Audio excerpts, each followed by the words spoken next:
Hello, this is Deirdre from deirdremaguire.com.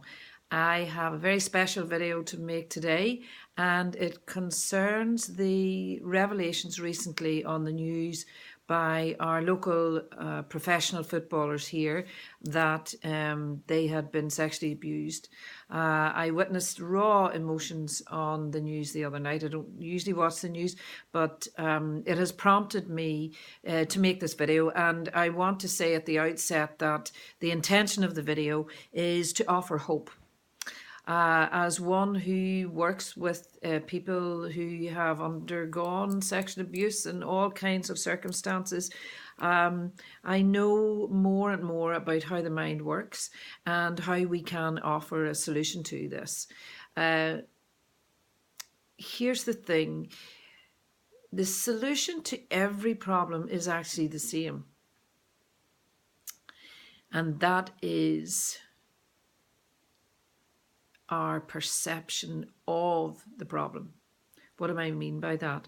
Well, what I mean is that when we can change our perception of the problem changes. That's where we actually find the solution. So, what is perception? Well, perception is what we believe to be true in the moment, based on our past references. So what we believe to be true in the moment about people, about life, has been dictated by our past experiences. And that is kind of how we look at the world. That's our perception, how we see the world. So if we can change our perception, if we can change how we see something, then we actually become powerful. So how can we do that? Well, our perception is based on our past experiences, and our past experiences are actually memories. So, because they're not real now, they're actually past experiences. So, what are memories? Well, the definition of memories is recorded information from a distorted point of view. So, recorded information from a distorted point of view. What do I mean by that? Well, let me give you an example. So here we have a dad, and it's Monday morning, and he's going out to work, and he's in really good form, and he kisses his little boy goodbye, and it's a sunny day, and out he goes. He gets into the car, and because the sun is shining, it kind of blinds him for a minute, and he reverses out onto the road, and a car coming along clips him. Well, it's his fault because he shouldn't have been reversing out onto the main road. So that sets his mood for the day. And because of that, he's on the phone trying to sort out the insurance. And the policeman catches him, and he gets fined because he shouldn't be on the phone. And then that makes him late for work. And then he gets into work, and his boss gives off to him and says, marks his card for him. So the quality of his day deteriorates, and it just gets worse and worse. And so by the time he gets back home, he drives up the drive, gets out of the car.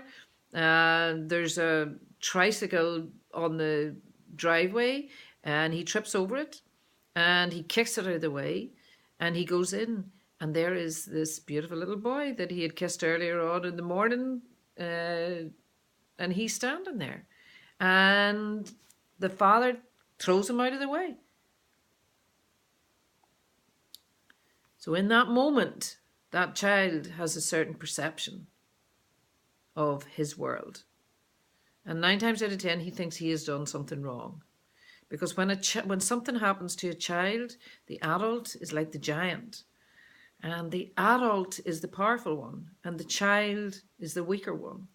So the child makes a decision at that moment in time. It cannot be them. They must be right, so it must be me. So in that moment, a child can download information, take it on as their identity, and begin to operate in the world from that.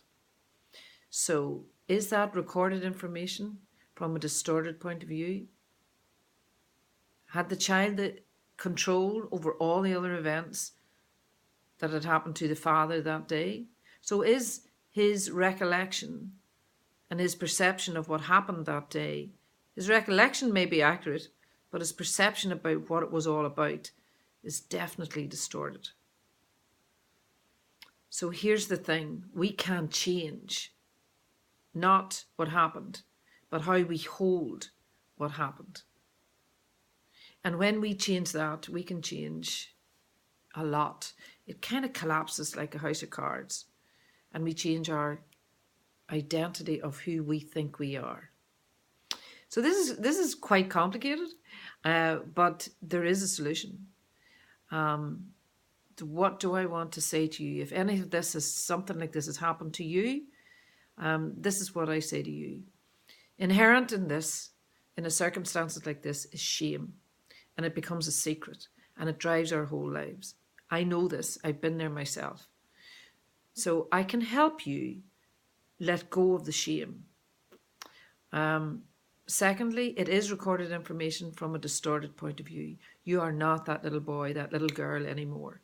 So with the work that I do and people like me, we can help you to go back there, look at it, and see it for what it really was.